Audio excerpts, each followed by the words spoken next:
Hi there and welcome back to Kirkcaldy Galleries and Unfight YouTube channel. My name is Niamh and today we will be reading chapter 12 of our story, Peter Pan. So quick catch up just in case you've forgotten. In our chapter yesterday, Wendy and the Lost Boys had just been captured by the pirates. So we're just about to find out what happens to them. Yeah, chapter 12, the children are carried off. The pirate attack had been a complete surprise, a sure proof that the unscrupulous Hook had conducted it improperly, for to surprise redskins fairly is beyond the wit of the white men. But all the unwritten laws of savage warfare, it is always the redskin who attacks, and with the wiliness of his race, he does it just before the dawn, at which time he knows the courage of the whites is at its lowest ebb. The white men have in the meantime made a rude stockade on the summit of yonder undulating ground, at the foot of which a stream runs, for it is destruction to be too far from the water. There they await the onslaught, the inexperienced ones clutching their revolvers and treading on twigs, but the old hands sleeping tranquilly until just before the dawn. Through the long black night the savage scouts wriggle, snake-like, among the grass without stirring a blade. The brushwood closes behind them as silently as sand into which a mole has dived. Not a sound is to be heard, save for when they give vent to a wonderful imitation of the lonely call of the coyote. The cry is answered by other braves, and some of them do it even better than the coyotes, who are not very good at it. So the chill hours wear on, and this long suspense is horribly trying to the pale face who has to live through it for the first time. But to the trained hand, those ghastly calls and still ghastlier silences are but an imitation of how the night is marching. That this was the usual procedure was so well known to Hook that in disregarding it, he cannot be excused on the pleas of ignorance. The pickaninnies, on their part, trusted implicitly to his honour, and their whole action on the night stands out in marked contrast to his. They left nothing undone that was consistent with the reputation of their tribe. With the alertness of the senses, which is at once the marvel and despair of civilised peoples, they knew that the pirates were on the island from the moment one of them trod on a dry stick, and in the incredibly short space of time the coyote cries began. Every foot of ground between the spot where Hook had landed his forces and the home under the trees was stealthily examined by braves, wearing their moccasins with the heels in front. They found only one hillock with a stream at its base, so that Hook had no choice. Here he must establish himself and wait for just before the dawn. Everything being thus mapped out with almost diabolical cunning, the main body of the redskins folded their blankets around them, and in a phlegmatic manner that is to them the peril of manhood, squatted above the children's home, awaiting the cold moment when they should deal pale death. Here, dreaming, though wide awake, of the exquisite tortures to which they were to put him at break of day, those confiding savages were found by the treacherous Hook.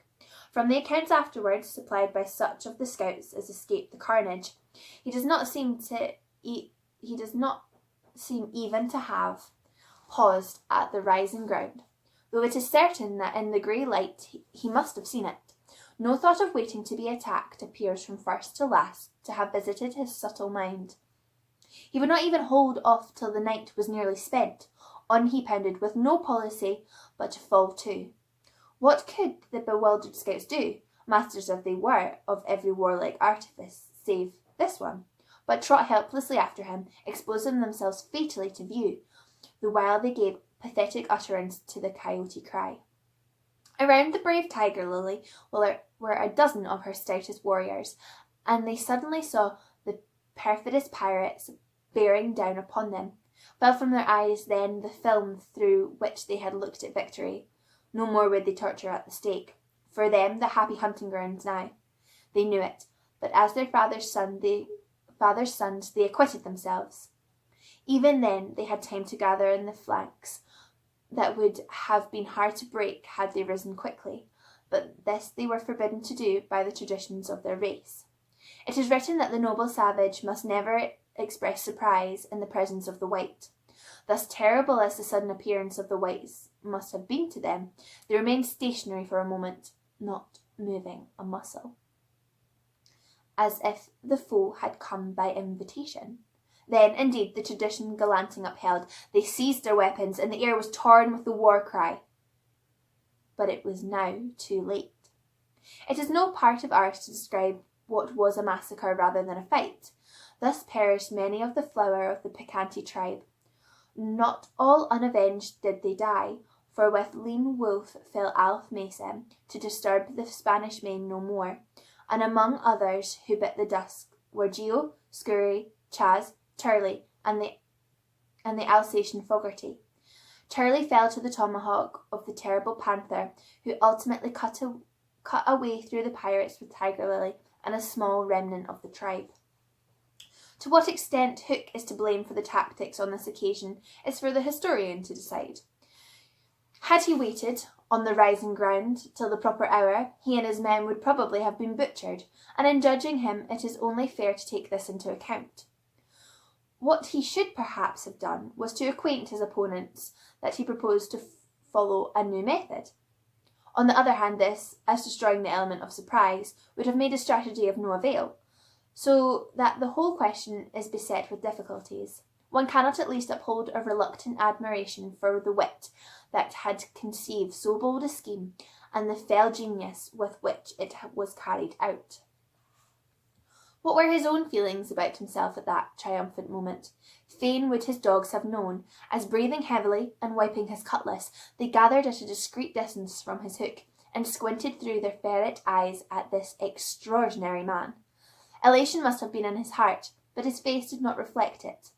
Ever a dark and solitary enigma, he stood aloof from his followers in spirit as in substance.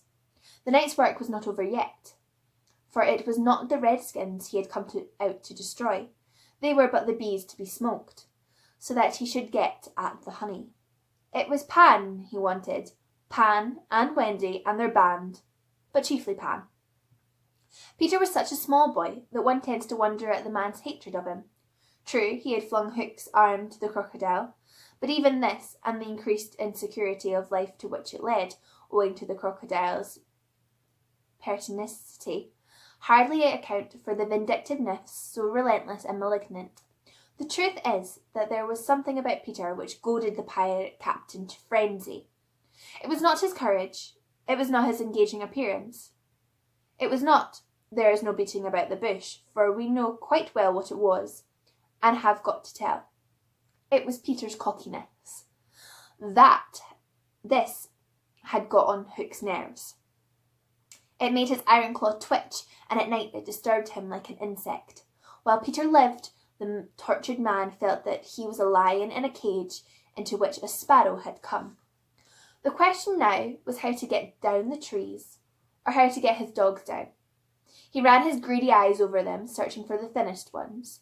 They wriggled uncomfortably, for they knew that he would not scruple to ram them down the poles. In the meantime, what of the boys? We have seen them at the first clang of weapons, turned as it were into stone figures, open-mouthed, all appealing with outstretched arms to Peter, and we return to them as their mouths close and their arms fall to their sides. The pandemonium above has ceased almost as suddenly as it arose, passed like a fierce gust of wind, but they know that in the passing it has determined their fate. Which side has won? The pirates, listening avidly at the mouths of the trees, heard the question put by every boy, and alas, they also heard Peter's answer. If the redskins won, he said, they will beat the tom-tom. It is always their sign of victory. Now Smee had found the tom-tom, and was at that moment sitting on it. You'll never hear the tom-tom again, he muttered, but inaudibly, of course, for strict silence had been enjoined. To his amazement, Hook signed him to beat the tom-tom, and slowly there came to Smee an understanding of the dreadful wickedness of the order. Never, probably, had this simple man admired Hook so much. Twice Smee beat upon the instrument, and then stopped to listen gleefully. "The tom-tom!" the miscreants heard Peter cry. "An Indian victory!" The doomed children answered with a cheer that was music to the black hearts above, and almost immediately they repeated their goodbyes to Peter. This puzzled the pirates, but all their other feelings were swallowed by a base delight that the enemy were about to come up the trees. They smirked at each other and rubbed their hands. Rapidly and silently, Hook gave his orders, one man to each tree, and the others to arrange themselves in a line 2 yards apart. Here we are, and that is the end of chapter 12. I hope you guys enjoyed it, and I will see you all again soon. Thanks. Bye.